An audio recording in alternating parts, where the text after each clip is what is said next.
ભરૂચમાં જામા મસ્જિદને મારવામાં આવ્યું છે તાળું। જી હા, સવારે પુરાતત્વ વિભાગે મસ્જિદને તાળા મારી દીધા છે। મસ્જિદની અંદર ગેરકાયદેસર વજૂખાના મામલે એક્શન લેવામાં આવ્યું। અગાઉ મસ્જિદને ફટકારવામાં આવી હતી નોટિસ। હવે મસ્જિદની અંદર રહેલા વજૂખાનાને તોડી દેવામાં આવ્યું છે। સવારે પુરાતત્વ વિભાગ પોલીસ પ્રોટેક્શન સાથે અહીં પહોંચ્યું હતું અને આ મસ્જિદને તાળું મારી દેવામાં આવ્યું છે। મસ્જિદને આ પહેલા નોટિસ પણ ફટકારવામાં આવી હતી। ગેરકાયદેસર વજૂખાના મામલે એક્શન લેવામાં આવી રહ્યા છે અને મસ્જિદને હાલ તો તાળું મારી દેવામાં આવ્યું છે।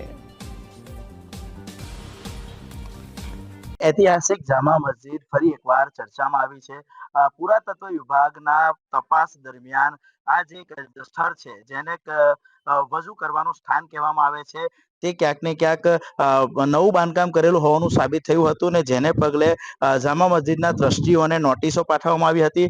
નોટિસો પાઠવ્યા બાદ જવાબ માંગવામાં આવ્યા હતા, પરંતુ જવાબમાં યોગ્ય જવાબ નહીં મળતા આખરે વજૂખાનાને તોડવાની પ્રક્રિયા આજરોજ વહેલી સવારે ચુસ્ત પોલીસ બંદોબસ્ત સાથે લોક મારીને કરવામાં આવી હતી। બીજો એક મહત્વનો મુદ્દો એ સામે આવ્યો છે કે જે જામા મસ્જિદનો જે બીજો ગેટ છે તેના ઉપર તંત્ર દ્વારા એટલે કે પુરાતત્વ વિભાગ અને પ્રશાસન દ્વારા તારાબંધી કરવામાં આવી છે, જેને લઈને કુતૂહલ સર્જાયું હતું અને વહેલી સવારથી જ ઘટના સ્થળે ચુસ્ત પોલીસ બંદોબસ્ત સાથે આ કામગીરી હાથ ધરવામાં આવી હતી। અહેવાલ એવા પણ મળ્યા છે કે આ સમગ્ર પ્રક્રિયામાં જામા મસ્જિદના જે ટ્રસ્ટીઓ છે તે લોકોએ શાંતિપૂર્ણ માહોલમાં સાથ આપ્યો હતો અને સમગ્ર પ્રક્રિયામાં સાથ આપી અને તંત્ર સાથે રહી અને કાર્યવાહીમાં સહભાગી બન્યા હતા। વાસુ પરમાર, ઝી મીડિયા, ભરૂચ।